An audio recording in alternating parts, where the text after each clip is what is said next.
again, this is Baron with OneChiropractic with Dr. Richard Barwell. We're continuing this journey of neurologically based chiropractic. And as we talked about last week, or not last week, I guess that would be yesterday for those of you watching this, really this is all about taking the conversation from pain to brain. That's really what we're trying to do. And we really opened up in the last session about understanding the effect to the prefrontal cortex and how the prefrontal cortex actually messes with the cerebellum, and how the cerebellum and all of that disarray and its lack of connecting with gravity and all that stuff, that's actually what creates the physical subluxation. So we now can complete that puzzle of, rather than starting at the subluxation, we actually now know the stressors that affect the prefrontal cortex, that affect the cerebellum, which actually creates the physical subluxation. So we can actually draw that circle now about how that so affects, which hopefully should excite you, because knowledge is power, right? And it's confidence in our ability of being able to go and communicate what we do on a much higher level with a much more conviction. So that was awesome. So now let's dig a little bit deeper. Now that we understand that complex, if you will, how that cycle works, what's next, Doc? Where do we go from here? Well, I'm going to pop up some slides so we can sort of work through this and see what we've got going on here. If I can pop it up, share. Okay, there we go. So what we're talking about is the foundations of neurologically based chiropractic, as you said. And I want to start with this term, dysponesis. Chris Kent brought this term into the profession a few years back. And everybody's been using it and bouncing it around for a long time. There's their three-component model that they talk about from the Gentempo and Kent days of dysponesis, dysautonomy, and dyskinesia. What I really wanted to focus on was the term dysponesis and really give you some foundations as to what this means and how this applies to the neurologically based chiropractic, to take it to that next level. So what we're going to do is just take a look at it. Now, this was originally adapted from two medical doctors, Watmore and Colli, in are you ready for this? 1968. These guys were looking at this and they said, hey, here's this term dysponesis. It's a reversible, thank goodness, physiopathologic state consisting of unnoticed, misdirected neurophysiological reactions to various agents. Well, agents being environmental events, body sensations, emotions, thoughts, and the repercussions of these reactions throughout the organism. What are we talking about? We're talking about stress and its effect on the nervous system and how that can be involved and how that can be reversed. They go on to say this. These errors and energy expenditure. What have we been talking about? We've been talking about neurology and the energy within the nervous system, which are capable of producing functional disorders, consist of mainly covert errors in action potential output. And this is where we start to lose people. The minute we say things like action potential output from the motor and premotor areas of the cortex. I talked about the cortex and how important it is. That's where all the memories are stored to keep us alive so that we don't make the same mistake over and over again. Some of us are a little slower, but we get a chance to repeat it. If we don't get it the first time, we'll learn the next time. And the consequence of that output. So all of a sudden, they've taken this thing saying stressors have an effect on the brain, on the highest level of the brain, and it has an effect on the rest of the system. Duh. I mean, this was chiropractic in 1968, and we were still busy talking about bone on nerve and physical trauma as being chiropractic.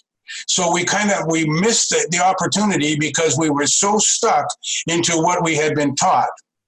So dysponesis, what does it mean? Dys means poor, diseased, faulty, or evil. Ponus means work, effort, or energy, and esis means action or process. We need to take a look at all those meanings of this and put that together within this state. So we know that they're made up of errors, okay? Errors in energy expenditure. Let's take a look at this. Dysponesis. Well, what kind of effort are we talking about? Well, we're talking about performing or walking or talking or breathing, sleeping, whatever that performance may be. That's the effort we're dealing with. Bracing, how we hold our body and guarding and fight preparation. We're already talking about the vertebral subluxation because of the challenge to the cerebellum. Well, if you're working in the same position all the time, like I love to pick on dentists for this. My gosh, they got to work in that same position day after day after day. No wonder they have so much trouble. And they do. They do. So that's what we need to look at. What's the bracing pattern that's already established there? Representing thinking, remembering, anticipating. Remember, anticipating is prefrontal cortex. Daydreaming, worrying. When we do this, this is starting to have an effect on the effort that the brain is going through and what's going on with it. Remembering are part of the patterns that are already in the brain. You see that boxer dog that bit you as a kid? You remember that? Bingo. You now have some effort that's involved within creating abnormal patterns. Attention, focus, the allowance of affrontation to and from one part more than another. And that falls sort of in with the bracing activity as well. So we need to see what kind of patterns are being established within that nervous system as part of the dysponesis. Covert disturbances. These disturbances in effort are covert in nature. They're under the level of awareness. They're under the conscious mind. The subconscious is still trying to deal with this, and you're not even aware of this, but they play a fundamental role in the production of interference in the nervous system function. So if you've got stuff going on at the subconscious level all the time, and then you have other things you want to put in consciously, like the truck is going to run me over, I need to move, the subconscious is already going like, wait a minute, I'm busy doing something else over here. You got to wait your turn. Right. Well, if you have to wait your turn too long, the truck wins. Okay? So they're covert. This is the part that we've never been able to look at ever before in chiropractic, that level that's in the subconscious. You're aware that the subconscious is 95% of brain function. 95% of the covert disturbances are below your conscious awareness. Waiting until somebody has back pain or neck pain or headaches is already too late. Right. Okay? Covert disturbances, interference. Covert errors in energy expenditure are expressed via the motor system. That's when we start to see spasms and abnormal patterns showing up in muscle activity. Remember the 3 levels? The passive system, the active system, they start to show up in the active system, not just in the spine. If that thing is so bad that it's distorted the spine and created a vertebral subluxation in the spine, what is happening to all the rest of the autonomic system? What's happening to your digestion, your reproduction, your cardiovascular? That's all going on at the same time where it's now being interfered with. Are you going to wait until you have a heart attack to find out that you need help? Interference phenomenon or misdirection affects the efficiency of the neurological function of the body. Number 4, misdirection. Misdirected energy expenditure exerts inappropriate, and here's the key, excitatory or inhibitory. If you've been in chiropractic and you've paid any attention, those 2 words are part of our history. Yep. D.D. Palmer talked about this. BJ talked about this. It's either excitatory or it's inhibitory, one of the 2. And so we need to take a look and say, are those actions appropriate when they're being fired? So they put inappropriate influence on neurological objectives through pathways from the central nervous system. Once that happens, then we get feedback system going on into the limbic system. And now we've got the limbic system that's all fired up. And now it's creating its own problem and sending information back. So now we've got garbage in, garbage out, garbage in, garbage out. And the system just continues to get worse and worse and worse until eventually we die. Till eventually we can no longer cope. That's what kills us. Okay? So that's an important issue. So anytime that you want to take a break here and talk, let me know because we can run through this. Nope, I'll jump in. You're doing good. Great. Weight balance. Oh, weight balance. If you're not using bilateral weight scales in your office, I suggest you're missing on one of the best challenges for patient care that there is. I love this. I recommend that people do before and after adjustment bilateral weight scales and watch the change. There shouldn't be more than 5 pounds difference between left to right. You start seeing people with 30 or 40 pounds difference left to right, they got some major cerebellar problems. And I'll guarantee you they got some major subluxation issues. and it's not being able to be corrected. And if you're not checking it after, we did this in offices when I was doing my coaching, and I was sitting in one of the offices, and it was hilarious because the patients all knew they got on the scales before, and they told the doctor what their weight scales were left to right, 5 pounds more, 10 pounds more. Didn't tell them the weight; they just said what it was left to right. One of the husbands that used to come with the wife would never become a patient. He would sit in the waiting room; he'd never come in. And I'm just sitting in the waiting room reading a book, watching this. And as soon as she disappears down the hallway, he'd get up and go over and stand on the scales. He wanted to see what was going on. Where he was at, right. Yeah. And if it's not changing, do something different. So a single acute stressor affects the processing capability of the cerebellum, which orients the body in space, responds to the pull of gravity, movement proprioception. We went through this. Yep. So we know that this is something you need to be doing before and after every adjustment and writing it down as your soap notes for a neurological change. Dysponesis leads to hemisphericity. Hemisphericity means you have a dominance of one hemisphere over the other in some frequency. Now, you can have a dominance of beta in the left hemisphere and a dominance of alpha in the right hemisphere. It's important things to know because you need to be addressing those issues. So all of a sudden, weight balance is more than just how's your gravity stands, how's your posture looking. You can actually measure it with bilateral weight scales. Very simple way of doing it. So Stevenson, has anybody ever said anything about chiropractic in the brain, and especially talked about vertebral subluxation in chiropractic and related to the brain? Chiropractors love to quote BJ, DD, and Stevenson, but I wonder if they ever read any of their stuff. Very few of them. Stevenson said in the normal complete cycle, the cause is in the brain. It is innate intelligence. Cause of vertebral subluxation is not vertebral subluxation, but in the brain.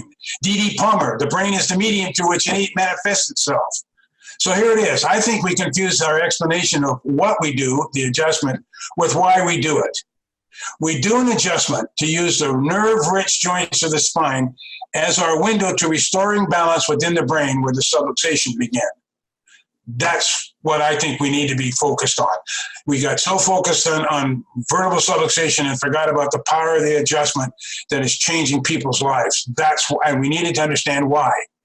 Because the only thing that can happen when we understand why is we can get better at what we do. That's exactly right.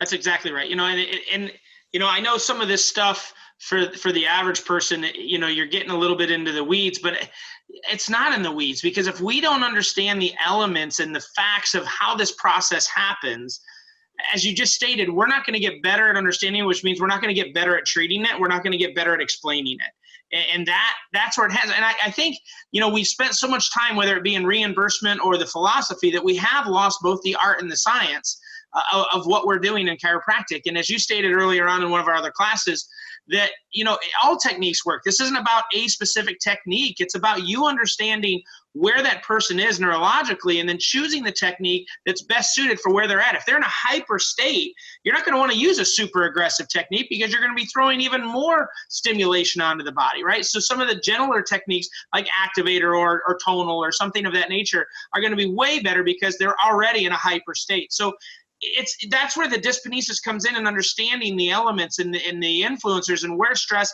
actually affects the different aspects of how the body actually functions. So I hope people are grabbing that in that process. And I know this session is going to be a little bit longer, but I want you to finish up this thought process because I don't think there's a great place to break down. I want to just finish so people get the entire process and how it works. I think this is a sign that every chiropractic office should have in their reception area, large, lit, and it says, the phenomenon of subluxation distorts your perception of the world around you and compromises your ability to respond to it. That's how important this is. Yeah, I love That's how we have to be able to really take a look at this. I want to tell you, learning all this stuff, it may sound like we're getting down into the nitty-gritty of it, but learning about this stuff gives you confidence about who you are and what you bring to the table. And success and confidence are directly tied together. And I think it's bigger than that for me. It's about the profession. Yep. Let's take a look at number 8. Where's the sources of dysponesis? Where does this all come from? Genetic hardwiring, nature, 20% at best. And like I mentioned the other day, we can't depend on that genetic because we found out that the guy up in space changed his genetic pattern. So it's the environment that changes. Bruce Lipton, I love you. We talked about this 25, 30 years ago. It changes the genetic pattern. It's the environment that changes the pattern. Characteristics of a person's total past experiences, that's all part of dysponesis. What you learned, what kind of illnesses you've had, what kind of emotional reactivity, that's your nurture. What you grew up in actually forms who you truly are.